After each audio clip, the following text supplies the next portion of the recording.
The Marlins, huh? One game out with a week left. They got the Mets and the Pirates with a week left.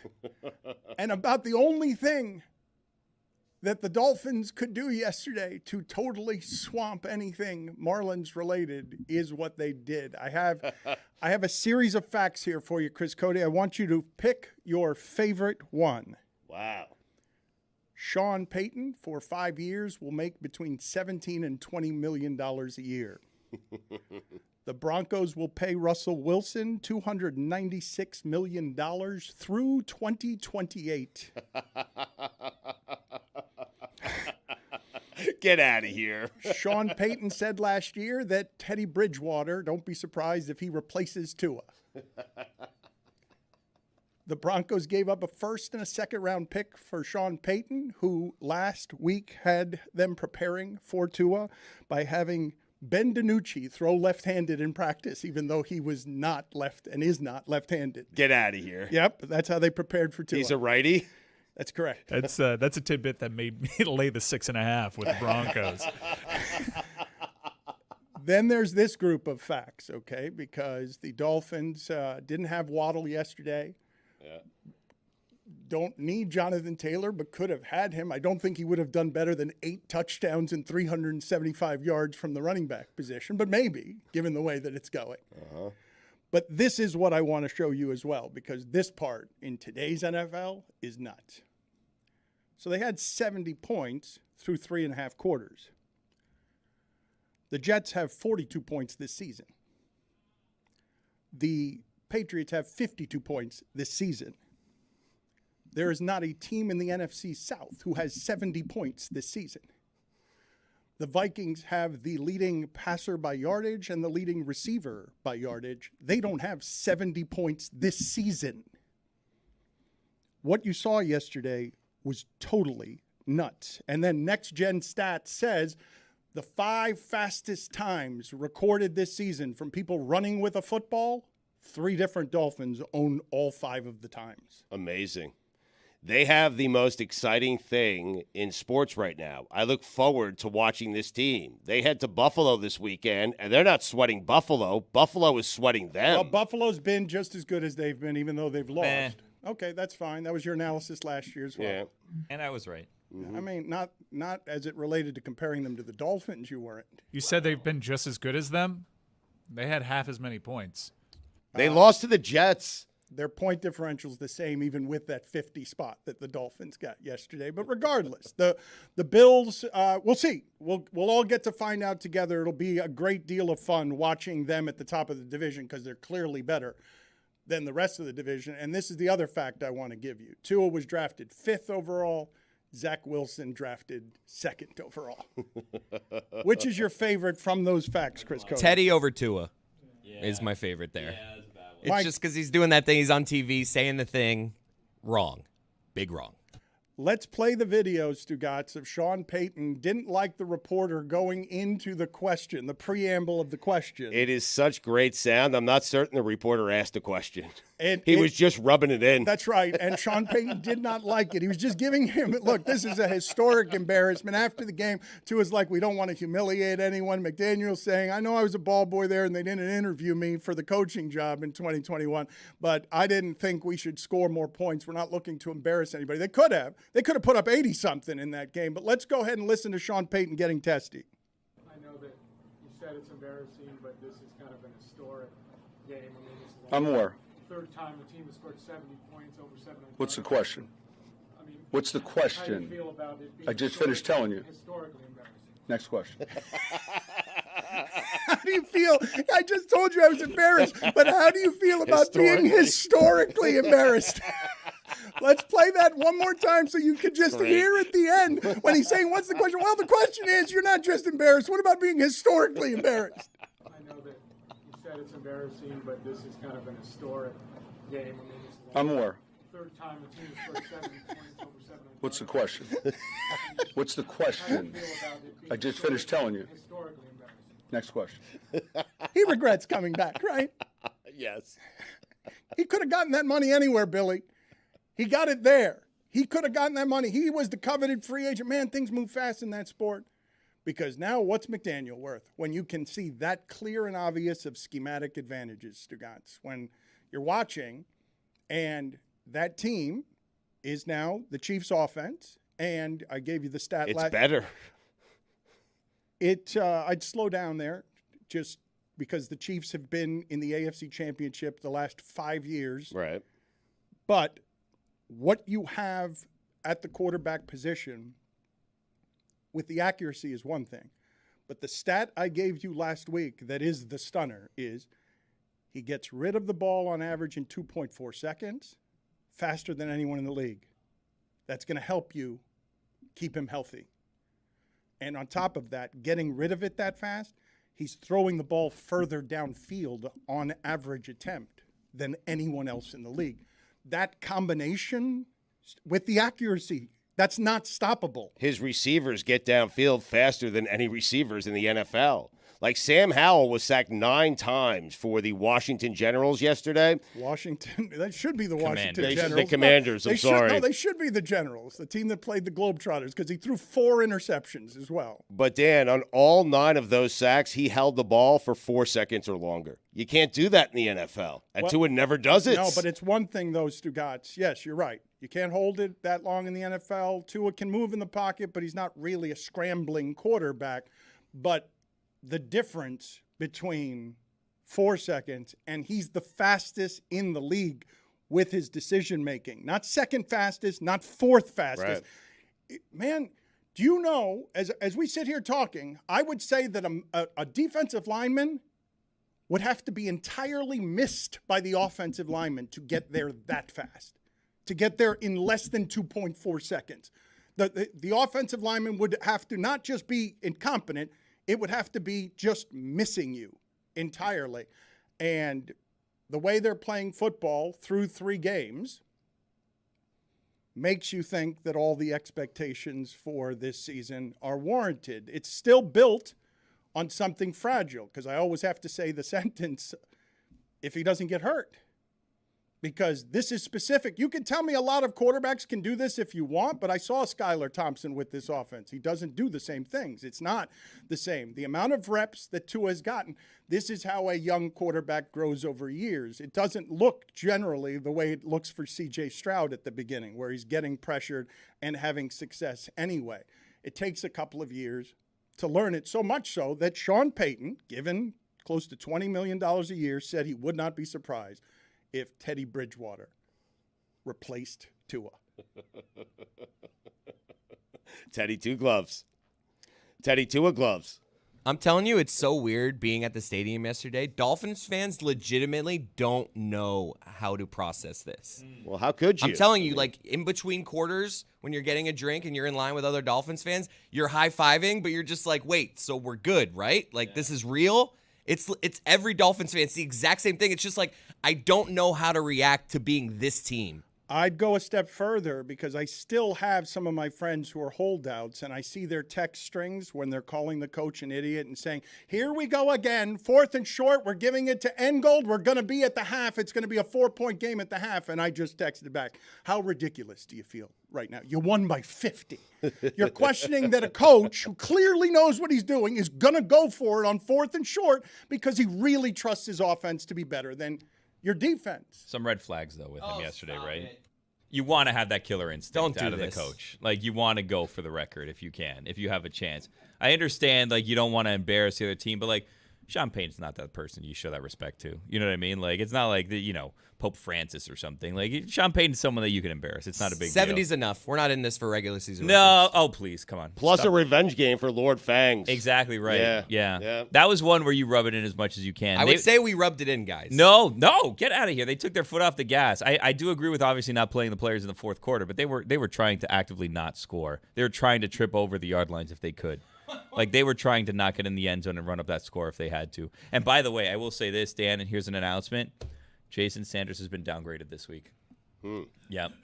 That's a good thing, right? He's now just on probation. He's on probation at the moment because he went 10 of 10 in extra points, didn't miss any field goals, but also wasn't given the opportunity to miss any field goals. And I do wonder, and people were talking, Dan. Scored 10 touchdowns? Yeah. Jason Sanders So awesome. recorded double-digit points without scoring a field goal. Holy Amazing. shit. Yeah. Yes. Your running back scored 8 touchdowns. Yeah. Why Who's is the other running back? Why is it just dawning on me that we scored 10 touchdowns? What do you mean? Who's the other running back? That Davin A-Chain. No, I mean, he's good. A-Chain. A-Chain. He went to Texas A&M. He's really fast. He moves the A-Chains. I mean, What?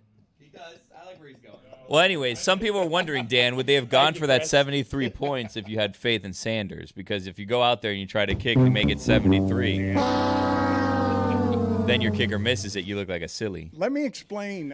I'd like to explain to the audience because I don't think that people necessarily understand what a barren landscape Miami Dolphins football has been.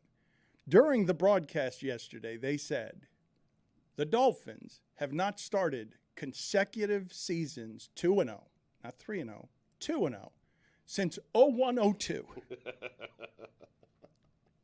And lest that you think that what you saw yesterday and over the first 3 games of the season is a mirage, Stugotz, I was surprised to see this from NFL on CBS. The stats I'm about to give you are totally accurate. This year so far, obviously Tua is 3-0 just like last year. This year so far, he has 8 touchdowns and 2 interceptions just like last year. But this is the one that got me. This year, just like last year, he has thrown 101 passes and completed 72 of them. oh, my God. It's exactly the same. Now, of course, last year he had the one Baltimore game at the beginning where they came back in the fourth quarter and got it all in the fourth quarter. But there is no disputing, right? As you see Dallas tumble and everyone make fun of, oh, hey, Super Bowl hopes, right? There is no disputing that what the Dolphins announced yesterday with a number that none of us have ever seen in football. None of us. That was Bethune-Cookman. That was like Miami was playing Bethune-Cookman. They announced to everybody at 70, wait a minute, holy shit, what is happening down there? If you're still watching regional telecasts or you're just watching your team, and you see, how many people around the country do you think looked at 70 and were like, wait a minute, like adjusted their eye or their televisions or? That's a jarring number. It is. 70 points by one team in an NFL game is a jarring number to see. It is. So I'm certain many people had that reaction. They were shocked. They're just making it look so easy. And how many seasons have we had down here of 16-14 is the way you win football games?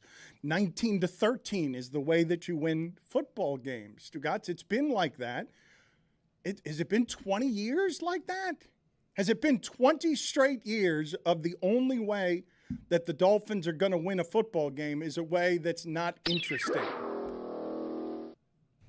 So it turns out Chris is paying off a punishment this week where he's not allowed to curse the entire week, but has already said, holy shit. Did I? Yeah.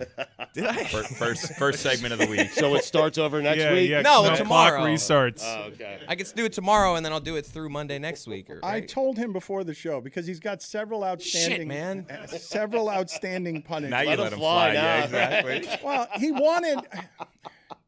I wanted him to do the Dark Knight. He doesn't want to do it. He's supposed to do a punishment where he has an entire pack of Big League Chew in his mouth throughout the show, but he didn't want to do it today because he wants to talk excitedly about the Dolphins. And my response to him was, it's supposed to be a punishment. Should I do this one now? You not cursing for a week is here and not here is also at home. Like, what is the rule for you not cursing? It's at home too, Dan. Yeah. Jeremy has to track him to make sure he doesn't curse at home. You laugh, but it wasn't I can't eat gluten while I'm here. There are punishments that we take home with us. So what are you serving today? Nothing then? You've just fouled it up? I'm not so sure I cursed last segment or earlier. What is the punishment for your punishment? Because if you fail, How about we just start right now? How about it's Monday? We're all Nope. excited. We'll start right now. No more cursing the rest of the week. Come on, let's all be fun. We're all friends here. we'll get back to the Dolphins. Stugotz and Billy already have out for you God Bless Football. I tell you a couple of different things, actually. Tony and Juju are doing a really nice job with what they're doing immediately after the games on Sunday. That's out. Thousands of people are viewing it, and they do a really nice job with it. So you could get that if you want instantaneous football analysis. Where can they get it, Dan? YouTube. On our YouTube page. Le Search Batard out and Friends. at Le Batard Show and Le Batard and Friends on YouTube. Subscribe, please. Help us grow. Stugotz and Billy have God Bless Football out. I have learned as I walked by this morning and Stugotz was puffing on a heater in the garage that Stugotz and Billy are now just begging people to send them stuff because someone sent them beef. Well, Billy can expand on this, but someone sent us something, and Billy debuted a segment this morning called Send Us Stuff. Well, when in Rome, you know what I mean? If a meat company Well, comes you said and no. You said no when I said begging for you to send them stuff, and then it sounds like you just begged people to send you No. stuff. No. I wouldn't classify it that way. This is what happened, Dan. A meat company that was featured on Hard Knocks in an episode where they were making gumbo said, "Hey, did you see us on Hard Knocks last night?" And I was like, "Yeah." And I didn't, but I said, "Yeah." And then they said, "We want to send you, we're big fans of the show. We want to send you a bunch of meat." And I said, "Okay." And I forgot about it. And then I came in today, and it was like 4 weeks ago, and there was just this box full of meat. And I said, "You know what? This is so nice. We should do something with this. We should give it to people." So if anyone wants, there's a bunch of chorizo just out there, lots of sliced meat, just a bunch of different meat. Anyway, so they sent us stuff, and we thought, we should highlight this, and then we can make this segment called Send Us Stuff. But we're not begging people. If you want to send us stuff, go right ahead. Send us stuff. We're not begging you. God Bless Football is where you find Billy and Stugotz doing funny football things. It is clear already, Stugotz, in an AFC East that for 2 decades has been dominated by the Patriots. I don't know if you, like me, felt bad for Romo and Nance having to do that Patriots-Jets game as their featured game yesterday. But when you look at the differences in the division between the top of the division and the bottom of the division, Belichick was in the rain, his hair was disheveled, and he had shaven so poorly that he clearly had cuts, like little bloody cuts over his lip. He no longer looks like a genius because Mac Jones is his quarterback. But that's not as funny as what happened during the Jets game. At one point I heard, I don't know, it was the second or the third quarter, the Jets have 1 passing yard. And there was a Jets fan in the stands, did you see this, who was screaming at his team, "It's miserable, they can't score." He's wearing a rain parka, and his teeth kind of fall out in his mouth. They become dislodged. His Jets fan, man. His hatred and his anger is so strong as he sits there near Seth Rogen, and he spits teeth out in a way that's very frustrated.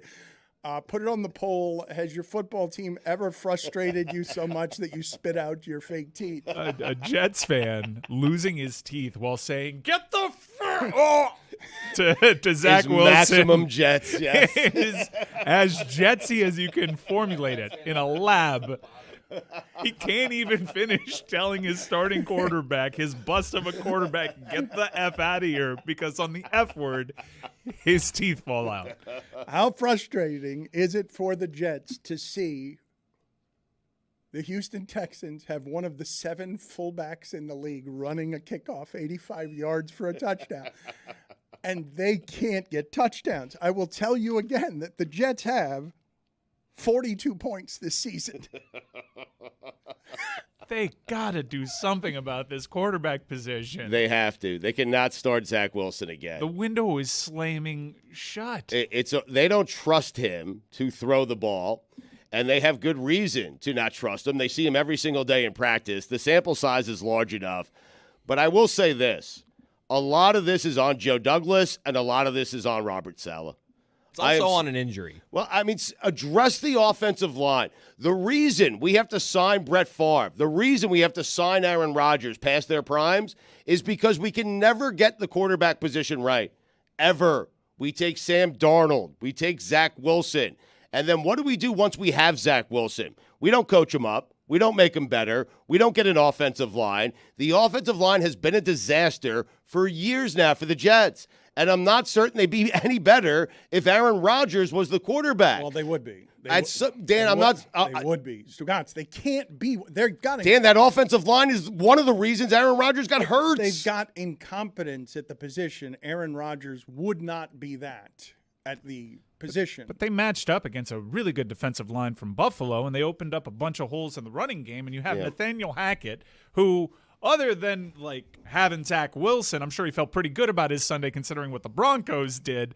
But he's just not giving his running backs the ball enough. In a 15-10 game, they threw the ball 36 times with Zach Wilson. Breece Hall said yesterday, because the Patriots are daring them to throw. Yeah, because they everyone know, is. because rightfully. Yes. I mean, it's hard to espouse run the ball when Breece Hall is averaging 1.5 yards per carry, but he got the ball 4 times in the game previous. He got the ball just 12 times in this game. They have to stay committed to the running game. If not, just go out and get another quarterback. And yet, Salah, what else is he going to say? Stands by his quarterback at the end of the game. But if I don't care how much Dolphin sex Aaron Rodgers is listening to, the season's going to be well over by December. He was listening to Dolphin sex against the Broncos yesterday. South Florida, all of South Florida. You should was just have listening. Kevin Harlan on.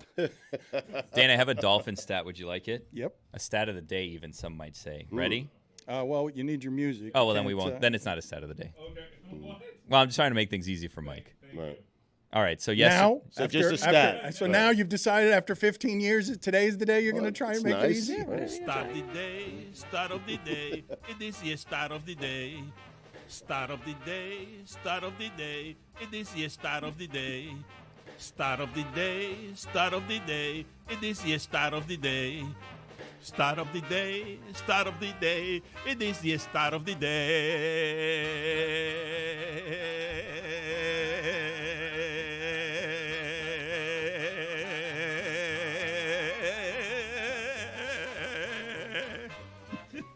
In yesterday's 50-point win over the Denver Broncos, Tua Tagovailoa had a 135.42 passer rating and 2 touchdowns, right-handed. He threw 2 of them. Stat of the year. I didn't see the other one. What was the other one? I saw the shovel pass. Did they ran that play again? Yeah, they did it twice. No look shovel pass with the offhand. Yeah. Did you know, Stugotz, that Charles Johnson's kid played in the NFL? I did not learn that until yesterday. CJ's? That's right. Really? Yes, when they said, I just heard his father played for the Marlins. And I'm like, whose father played for the Marlins? And I realized that the Broncos had a player that I did not know was Charles Johnson's son. I wanted to ask you when you say they haven't coached Zach Wilson up, because I really don't know, and you don't know either. It's very hard for us to do some of the measurements on this. Brian Flores right now, his lawsuit, he would lose it if someone just turned on the film of yesterday's game anywhere around his lawyers, because it didn't seem like Brian Flores believed in Tua in any way. And I don't know whether what has happened is a natural growth aided by scheme and speed that would have also happened, probably not like this, but would have also happened if Brian Flores had believed and supported. But when you say that Zach Wilson, they have not coached him up correctly, nobody in the world could have foreseen, nobody, what you're seeing from the precision, accuracy, and decision-making of the quarterback position of this Tua when he was playing for Brian Flores with a team that overachieved with and for Brian Flores. Mike McDaniel saw it, though. Not this, Stugotz. I You know, can but- see something without seeing this. No one foresaw this. But, Dan, he did tell us that he thought Tua was the most accurate quarterback in the NFL. That's before he really got into it with Tua. I know, mean, but Stugotz, what you're talking about right now is if he does this all season, it'll be the greatest season we've ever seen from a quarterback. Like if he does this all season, if this is recreatable and he doesn't get hurt over 17 games, right. That's not where we had him under Brian Flores. That's not what he looked like. He was learning the game. It's a difficult position to learn. My only point is, as observers, it's easy to say they're not coaching Zach Wilson up. Yeah, he looks totally incompetent. Yep. And it's easy to blame management and structure and organization around a quarterback who doesn't look like he can play football and was taken 3 spots higher than Tua was taken.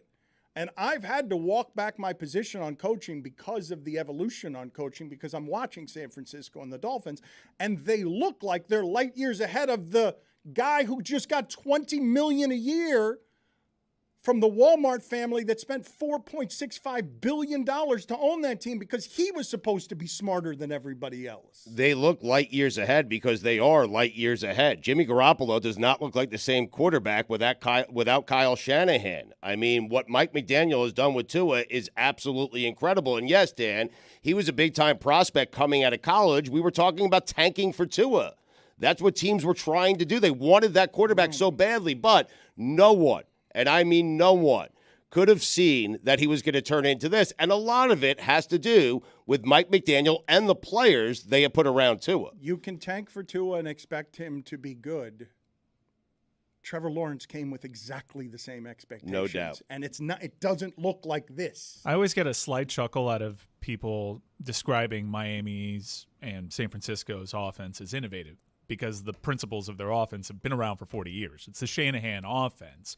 But there's a lot to be said for growth and development within the system, because now another year in the system, Tua's decisiveness, the ability to make reads quickly, because that's what makes you impossible to beat.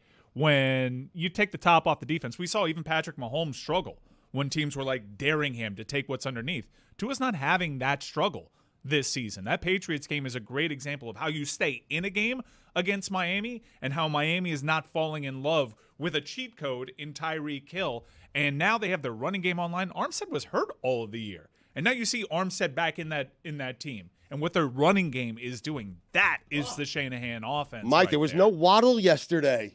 It's insane. It's insane how good they are and how they've developed the personnel on the team to play within it. I want to switch over because I imagine we will wear out people with Dolphins talk over the coming season. It's the biggest story from the weekend, Dan. It was an incredible football weekend, and they were the biggest story. I would say Dion and the way he lost was pretty big too. And I there don't it want goes. to. I don't want Taylor to get. Swift I don't want to. Swift, That one too. Yeah, we got to talk about Travis Kelce's dating habits. But the first thing that I wanted to go to, because I actually called Mike this weekend because I imagined him sleeping Saturday night as a hater with a giant smile on his face, having trouble. Put on the poll, Juju, at Le Batard Show. Have you ever had trouble getting to sleep because you're smiling too much? Because I think that, I don't know which made Mike happier. The fact that every college football team in the shipping container lost, the fans that we have here, and there is great joy in watching your friends lose. But they all lost, and some of them lost in funny, debilitating Al Golden fashions.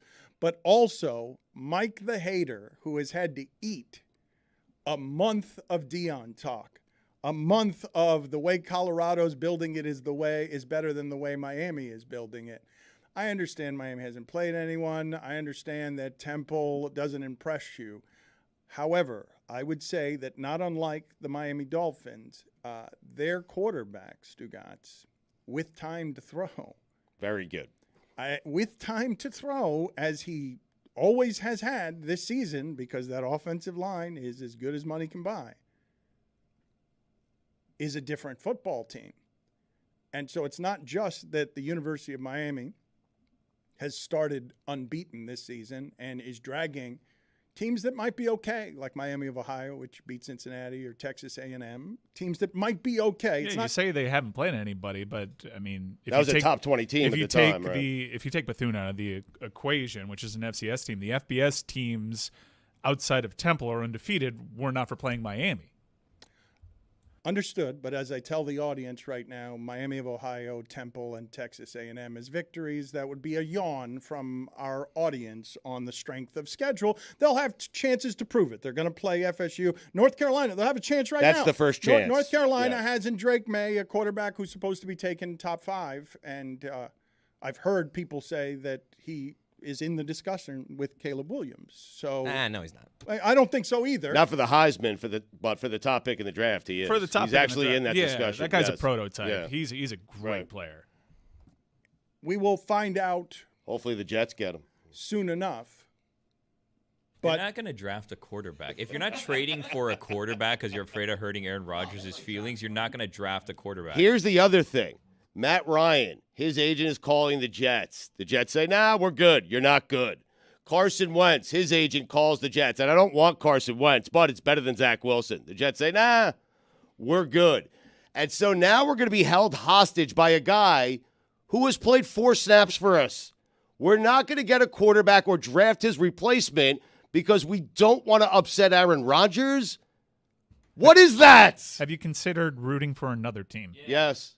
Someone needs to tell Aaron Rodgers, like, hey, buddy, what's your plan? Like, how long are you going to be here? Because we can't just do nothing to not hurt your feelings. Yeah. Like, because if you're not going to trade for a quarterback to not upset him, you're not going to draft a quarterback, then you're looking at like 4 or 5 years of irrelevance just to keep Aaron Rodgers happy when he may not even play that long. Right. Don't pick the Chargers, Stu. I won't. Yeah, I want to rent a team for a year if I could do that.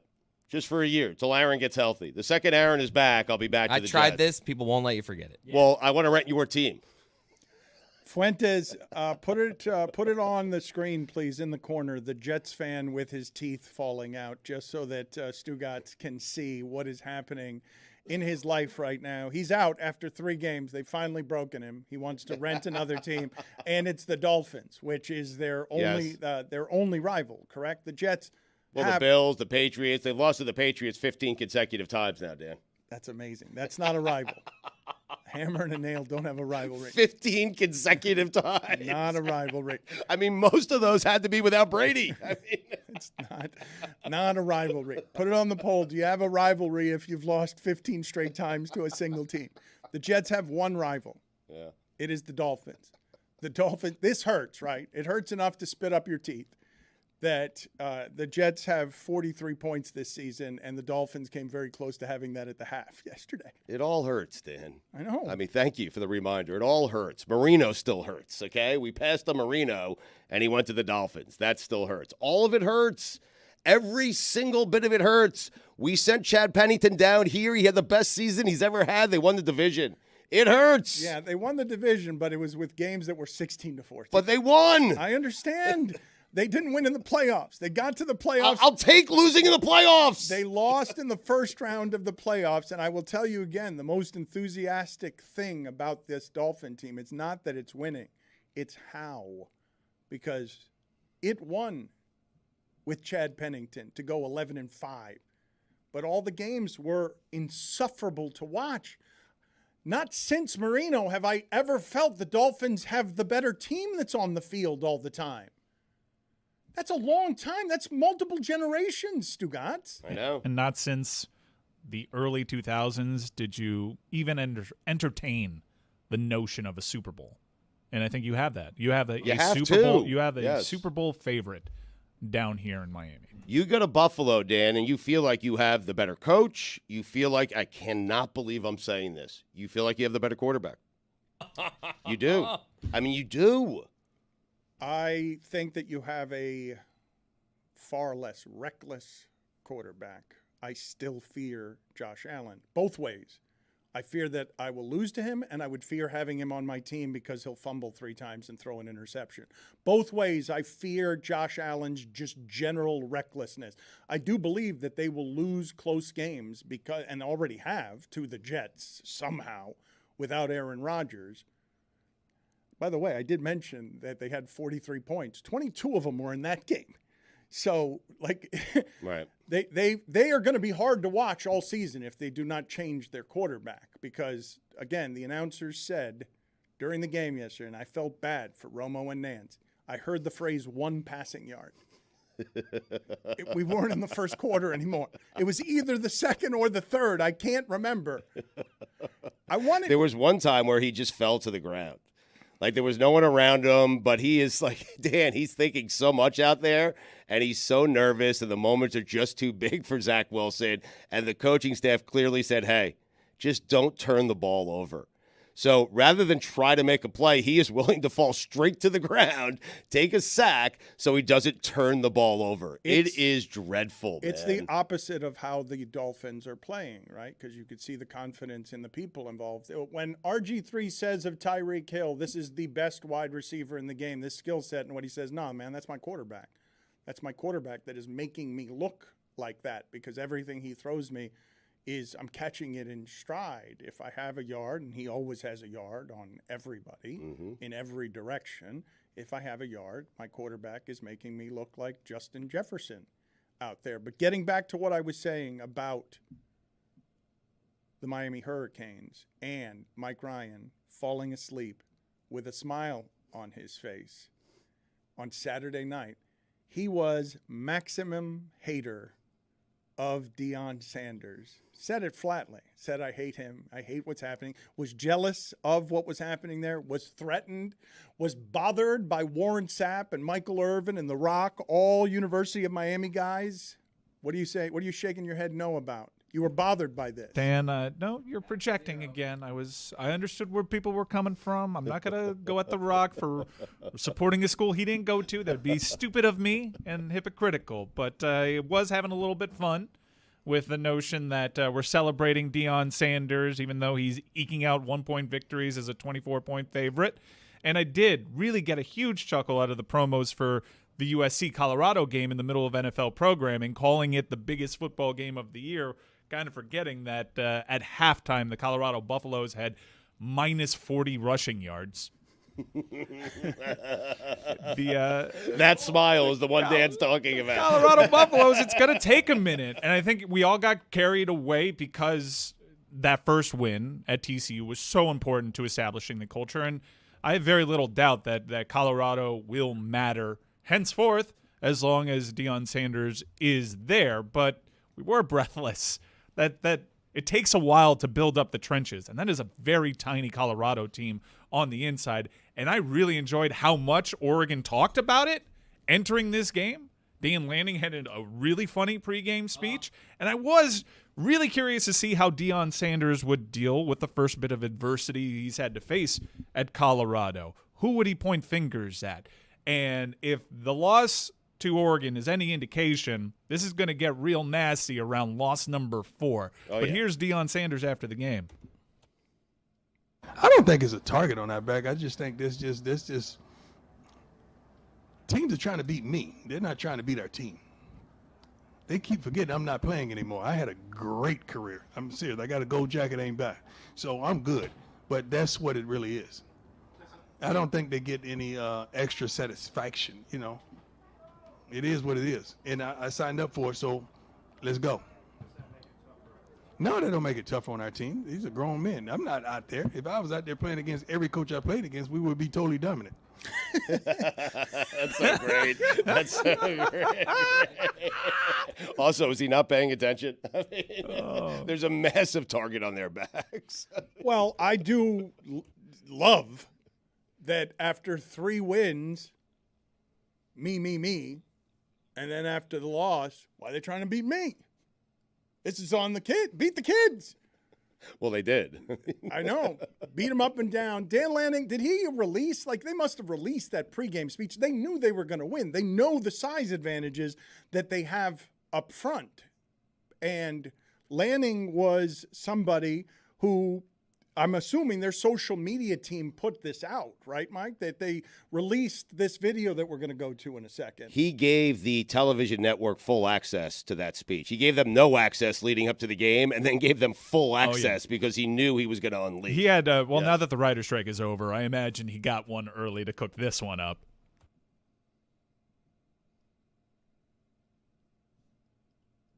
Rooted in substance, not flash. Rooted in substance. Today, we talk with our pads. You talk with your helmet, right? Every moment.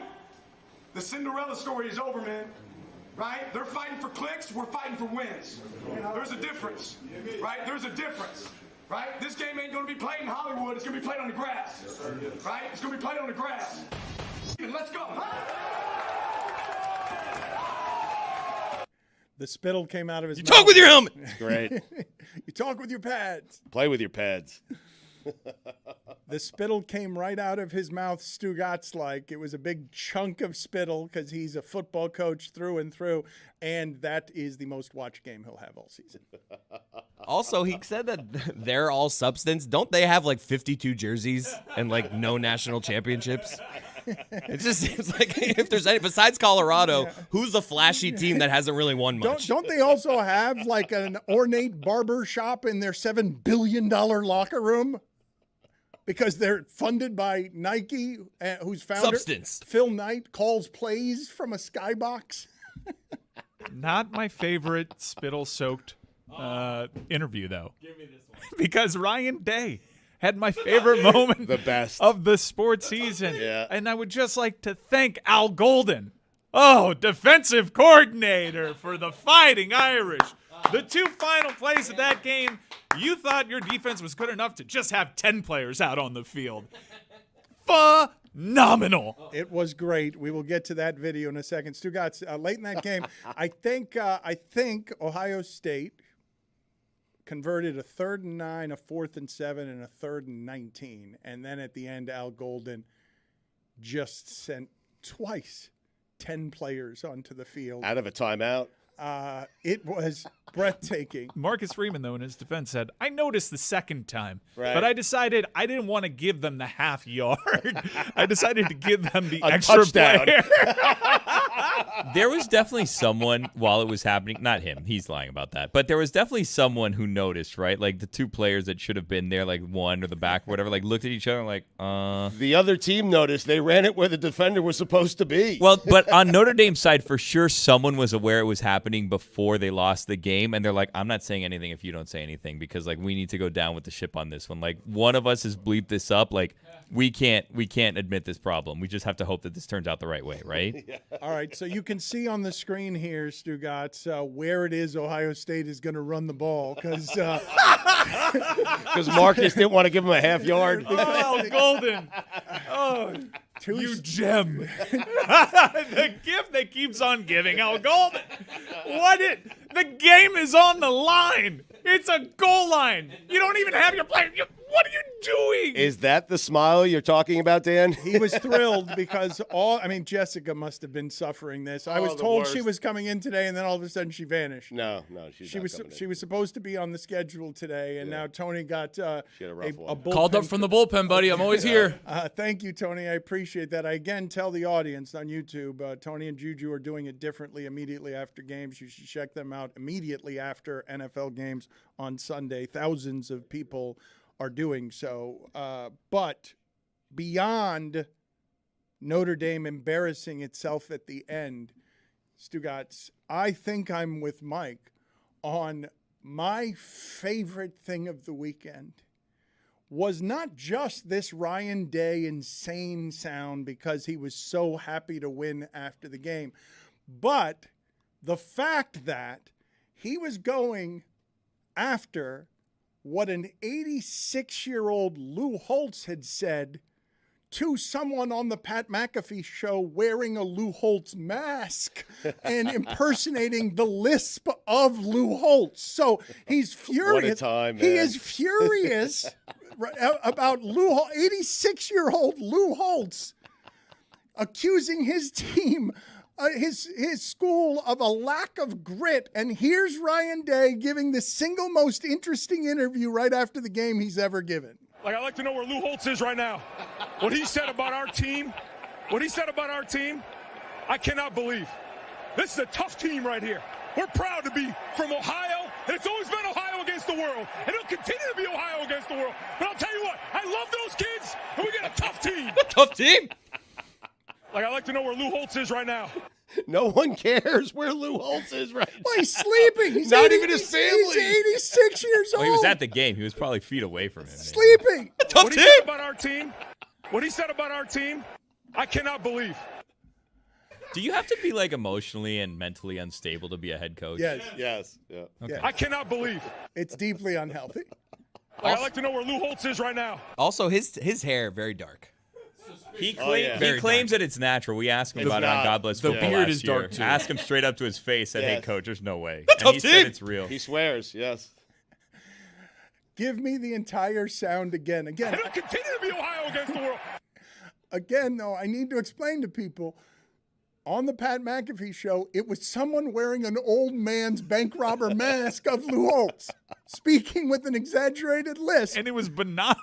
to Lou Holtz. It was so benign. He's like, I have respect for Ohio State. He was coach at Ohio State. If you look at their losses, they've lost to the tougher team, which is like pretty accurate. Where's Lou Holtz? Like, I'd like to know where Lou Holtz is right now. What he said about our team, I cannot believe. This is a tough team right here. We're proud to be from Ohio, and it's always been Ohio against the world, and it'll continue to be Ohio against the world. But I'll tell you what, I love those kids, and we got a tough team. Is the noise behind him getting louder? Yes. Is he getting fired up and more fired up till a squeaky place is where he gets to because of the noise behind him?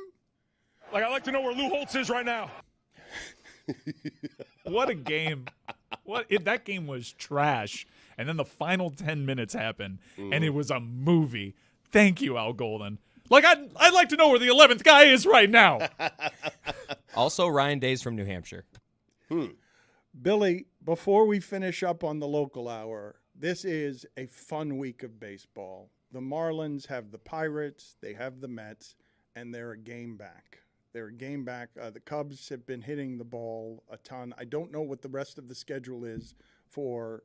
They're not going to catch Arizona, so the Cubs is who they have to catch. I believe the Cubs play the Braves now, which should be good for the Marlins unless the Braves decide to play baseball, and then it's not necessary. Or unless they decide to take it off because they're already in. Are they a game and a half back of Arizona? Yeah. They could still. Yeah, but they're not going to jump 2 teams. It's basically Right. down to the Marlins and Cubs because the Reds have kind of fallen out of it a little bit. I mean, there's 6 games left, so anything can happen because no one, it seems, for the past couple of weeks has really wanted to run away with this thing. But these Marlins, man, they just can't get a break. Because first they have at the beginning of the season when they're doing well, they have the Heat going on a run championship. Now they have the Dolphins, and what should be like kind of like the boring part of the season, scoring 70 points. They can't get the attention on themselves. And no one can stay healthy. Everyone's hurt. They keep hurting themselves. Luis Arias last week sprained his ankle, stepping on a ball during batting practice, and then twisted it again walking down the steps because the lights were off because the closer was coming in. Like, they just can't win, it seems. It is fair to, and you can criticize me. I'm a Marlins fan, and I didn't go. It's fair to criticize Marlins fans this past weekend, right? It was Saturday, the last homestand of the season. Saturday had a good crowd. The upper deck was open.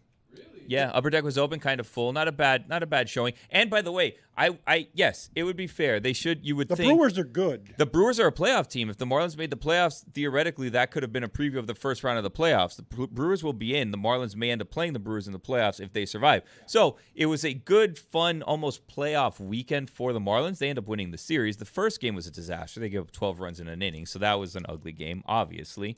But they took care of business. They won the series, won the next 2 games, had a nice little Saturday and Sunday out of the fish there, Dano. This is where they stun me, okay? Because they are in position, Stugotz, now to fatten up against Mets and Pirates that don't have anything to play for. The place that they've stunned me is they stayed in it while injured, going through and mowing through the Dodgers, the Brewers, and the Braves. That was the big stretch for them. Well, and they struggled against the Mets, which is why this is kind of like worrisome. Like, oh my God, are they going to do this again? And here's the thing that is kind of a downer is even if they pull this off, they're not going to be going into the postseason anywhere near full strength, right? They're losing their two of their best starting pitchers, right? But Sandy's coming back, isn't he? No, trying he's not. To come back no, he got re-injured. Yeah, so he had a minor rehab league start. rehab start where he got forearm soreness. So he is now shut down for the year. Yuri is shut down for the year. He's not going to be playing anymore.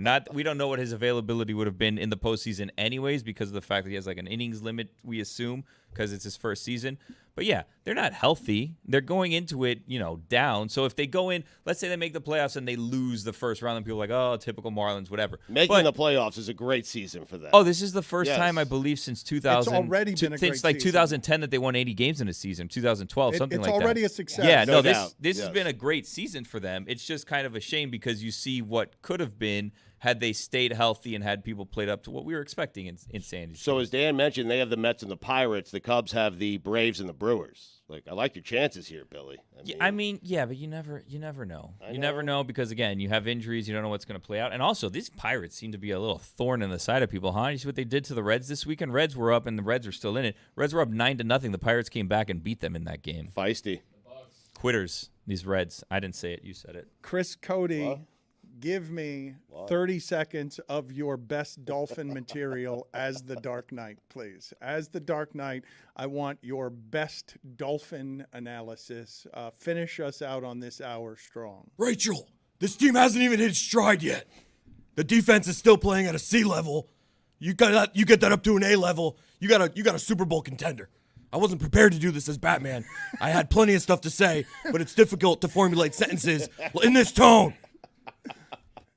Hey. Oh, shit. Oh, I know. I cursed. I'll start it again. All right, go sit in the penalty box. A tough team. What a choke A job. tough team.